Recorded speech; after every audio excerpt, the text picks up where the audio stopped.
When I was 14, I wanted to be an actress. I also wanted to be popular, and I wanted to get a boyfriend.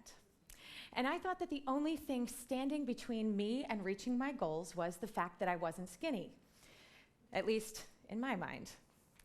So at the time, I didn't know a thing about nutrition. I only thought about my pant size. So I did what nearly all of us do, and I went on a weight loss diet. First, it was the traditional calorie-restrictive diet, and I lost weight. And then I gained it back. So then I tried Ultra Slim Fast because it was the 90s. And I lost weight, and then I gained it back. At 16, I decided to try the self-styled saltines and caffeine diet. And I lost weight, and then I gained it back. After 10 years of yo-yo dieting, I was still about the same size as I was when I started. In fact, the only thing that I had consistently lost was my health. By the time I was 23, I had digestive problems. I couldn't sleep at night. I couldn't stay awake during the day. I had no energy for exercise, and I was making terrible relationship choices. I had come full circle, and I was back on that calorie-restrictive diet because it had worked so well the first time. And I found myself at a pig roast with a cup of water and an empty plate, and all I could think was, I hate this. Standing across from me was a woman named Anne, who happened to be a health coach, and she asked me why I wasn't eating. And I started to give her that canned answer about counting all the points and all the calories, but then I started to feel my real opinion barreling out of my mouth like a runaway freight train. I just feel so uncomfortable. Is this really healthy? Am I supposed to feel starving all of the time? Because if God meant for me to be this skinny, why did he make it so frickin' hard for me to get there? I might have used a different F word. But I really expected that Anne was gonna come back at me with that same answer that every health professional tells you. Oh, with a little more discipline, you can make it. But what she said instead was, I think you're right.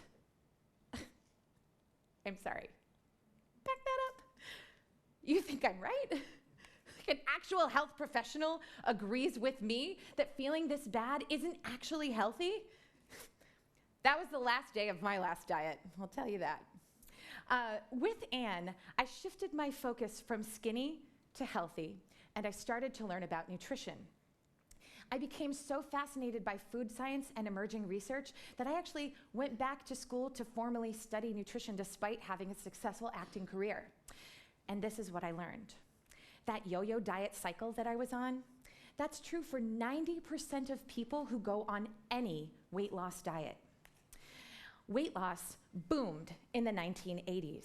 And as you can see here, we as a country have only gotten fatter. We now spend $3 trillion a year on healthcare, and last year alone, a whopping $60 billion on weight loss. And we are no skinnier or healthier than we were when we started. We suck at this.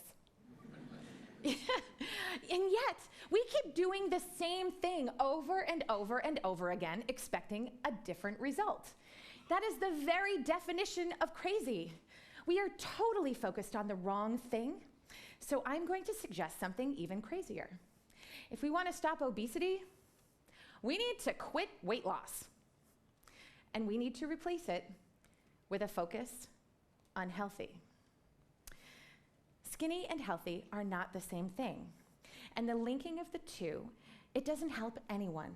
It doesn't help fat people, it doesn't help skinny people, and it doesn't help anyone in between. In fact, let's start with the skinny people. How many of you out here have heard or said the following? Oh, come on, you don't have to go to the gym right now. You're so skinny, just come out with us. Yeah. Here's another one. Oh, he is so skinny. Someone should feed him a burger. How many of you have heard or said this one? Skinny bitch. Guilty. I've got one more for you. How about this one? Who's heard or said this? I am so lucky. I can eat whatever I want and not gain weight. Yeah, it's like we don't acknowledge that healthy eating and exercise is for everyone, not just for people who need to lose weight. There are lots of health problems that skinny people also suffer that are lifestyle related. Acne, wrinkles, diabetes, osteoporosis, depression, cancer. All of these things they're exacerbated, if not directly caused by poor nutrition.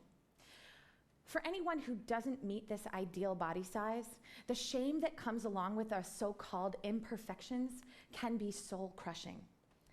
There's this idea out there that overweight people just aren't motivated enough to fix their weight problems. But let me assure you, if weight management were only about determination and intelligence and desire, we would not have an obesity crisis in this country. The problem is that it's not that the scale tells us nothing. It's that we think the scale tells us everything. Weight fluctuations are a lot more like a tap on the shoulder. It's a way to call attention to our bodies, but not one that tells the whole story. We now know that weight can fluctuate up or down for a myriad of reasons, but to understand the root cause, that requires taking a much deeper look. Skinny and healthy are not the same thing.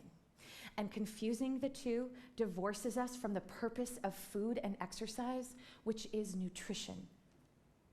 That's our health. So I know that asking all of you out here to give up weight loss in exchange for focusing on being more healthy and allowing your body to do what it's gonna do in terms of size when you get there can feel a lot like asking you to hold on, and when you're holding on to a life preserver in the middle of the ocean, yeah, it's like, let go. What? Skinny, you've been told that skinny is going to get you where you want to go if you just hang on long enough. There are huge waves rolling all around you, and you can't see the boat out there. This is the happiness boat. But we all need to let go of that life preserver and swim to the boat. We need to trust that even if we can't see it, that boat is out there and we will make it. But I will admit that it is tough to let go of that life preserver when you aren't exactly sure how to swim. So the good news is I did not give up my successful acting career to become a coach for nothing. I am here to guide you, to give you a few tips. So I'm going to share with you a few things that you can do that will help you to be healthier. Studies say that they work, and the best part is they're appropriate for any body type. So the first thing is to build and maintain a healthy gut microbiome. What the heck is that? This is the bacteria that they talk about in yogurt commercials. This bacteria, it produces serotonin and dopamine. It keeps our minds, and now scientists think our bodies, in balance.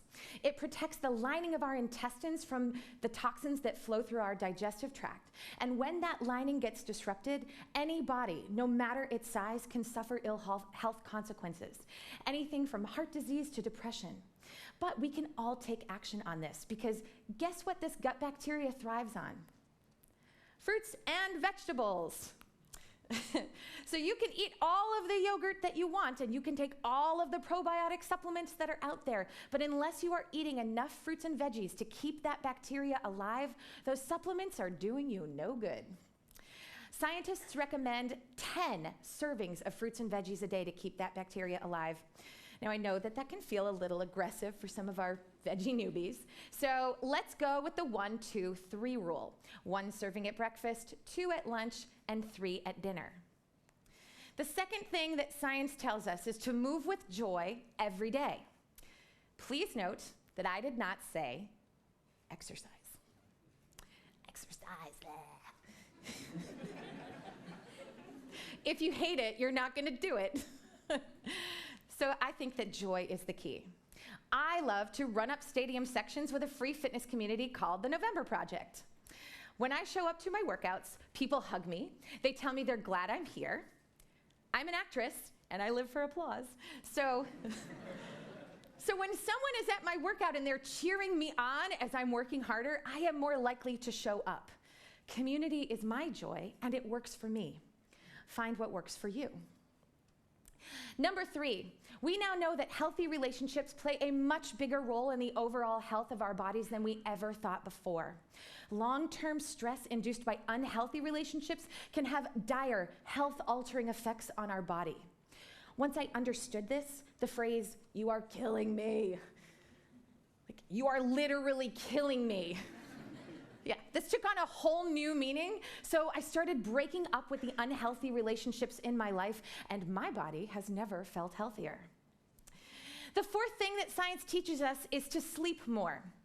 In today's society, you are considered more powerful, more driven, and more successful when you go around bragging about only getting 4 hours of sleep a night. But it's in sleep where all the best action happens. This is where our brains organize our thoughts, our muscles repair themselves. Sleep is not passive rest, it's active repair. When I was 23, I had terrible sleep health. As a matter of fact, this is a picture of me at 23. I was preparing to go on stage at my job. I was in a costume and I was in front of a crowd of thousands of people, fast asleep. Years of chronic calorie restriction had depleted my body's stores of magnesium, which, as it turns out, is intimately related to sleep health.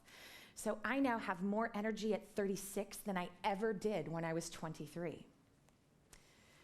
I would love to be able to tell you that the day I started working with Anne was the last day that I cared about being skinny. But it took a lot of time and hard work to swim to that boat.